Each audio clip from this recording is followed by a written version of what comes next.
journey. What's that? Tell them about your journey. So, I grew up in a Christian home, and I was water baptized at age 8. I went down a devil, came up a devil. And then through a series of, life experiences, at age 19, somebody introduced me to drug trafficking at a very small level. And so I made more in 2 minutes on a break as a checker at a grocery store than I did the 20 hours part-time when I was going to college. And that changed things.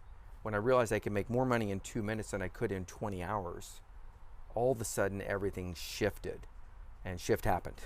And we went into overdrive. So I went from a couple of grams to ounces to pounds to kilos. The next thing you know, I'm arrested with a stolen Jetta Mercedes-Benz and a bag of cash at a private airfield in Boca Raton, Florida, where the feds came out of planes, trains, automobiles, screwed 9mm into my ears, ruined my orange juice morning. I didn't pass go. I didn't collect $200. I spent the next 19 years, 6 months, a week and a day in federal prison. I woke up in Leavenworth Penitentiary in Building 63, where the Birdman of Alcatraz actually had his birds, was in Leavenworth, Kansas, not in Alcatraz, California. And it was me and 200 cockroaches and 2 cellmates. And in response to my mother's prayers, God sent Jesus to appear in that prison cell in Building 63. And it radically changed my life and those present as well. But that's the power of a mother praying.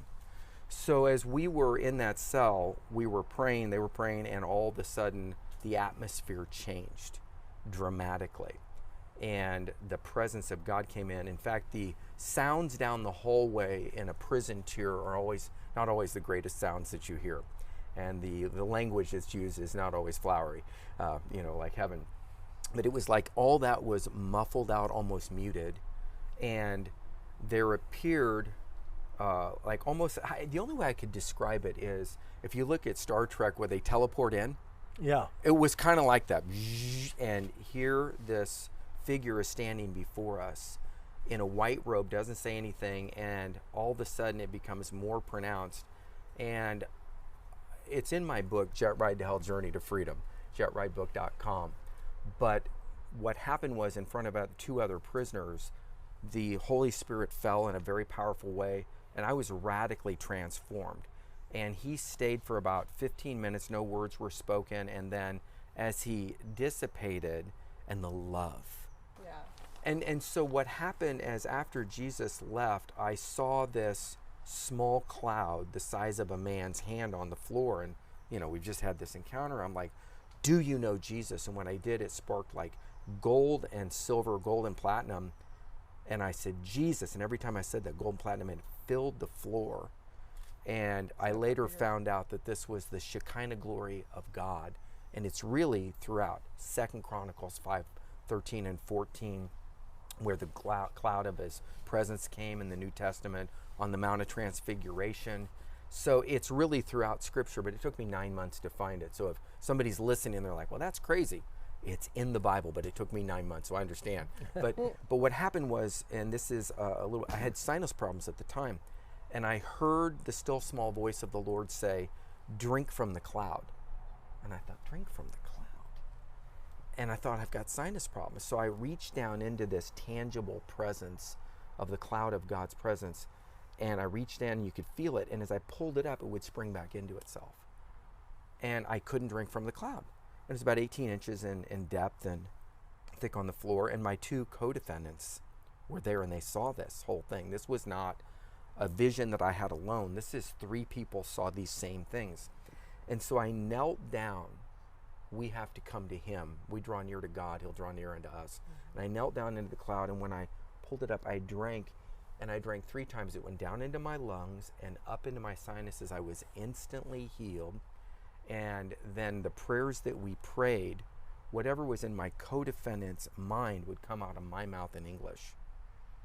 And whatever would come into my mind would come out of his mouth. One mind, one accord.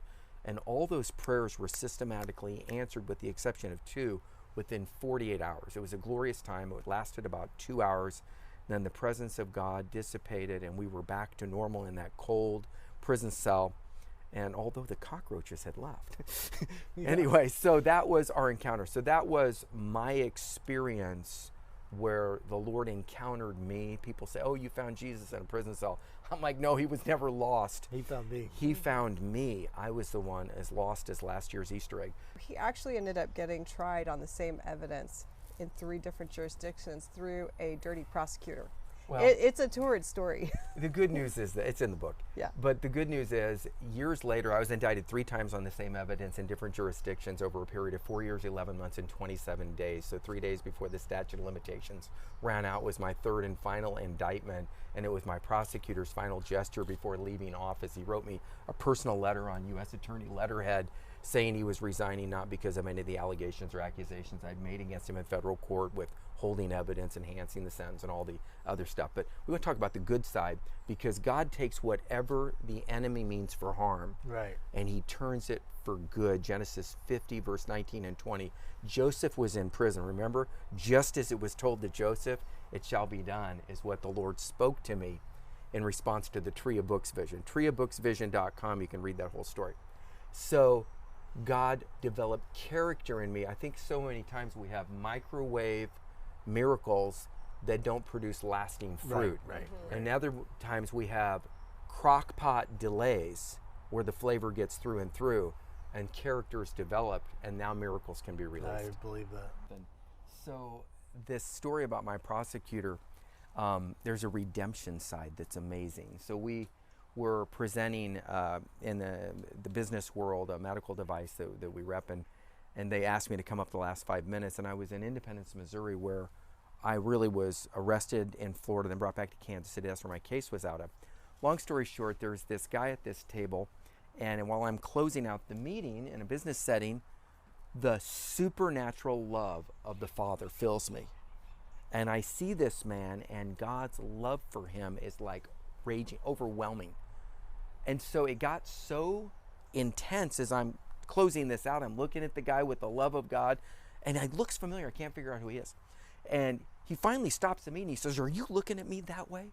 And I said, "Yes, I am." And I finished the meeting. I walk over, said, "It's good to see you again." He looked at me. He says, "Yeah, it's good to see you again." I'm thinking, who is this guy? Maybe somebody from my dad's church. And he says to me, "It's really too bad what happened to you." And I'm thinking, oh, he's probably praying for me. And he said to me, he goes, "Yeah," he says, "you got really," and he used a word that wasn't real Christian. I thought, my gosh, this guy's bitter about what happened to me. And he says, "Yeah," he says, the federal government really," and he used the word again. I'm like, I'm going to have to pray for him to get free from bitterness. I'm like, who is this guy? And he says to me, he says, "Yeah," he goes, I've seen you, online. He says, "You're a motivational speaker." I'm thinking, maybe he's not a Christian. I'm like, and he says, "Well, I'm on the criminal defense side now." And all of a sudden I realize this is the prosecutor. No way. And I'm standing with the love of God. It's like I was on a moving sidewalk, and I had a choice. We're leaky vessels. When we're filled with the love of God, we can leak out pretty quick. And this guy was in denial. He said, "How, did you get out 89, or 2000, 89? I said, "No, 2008, 2009. He knew exactly. He blocked my release the whole time. And he was like thinking, denial was a river in Egypt, and he just didn't want to accept responsibility. And every time he would say something, it would be so amazing that he was blaming someone else than himself that I almost leaked out.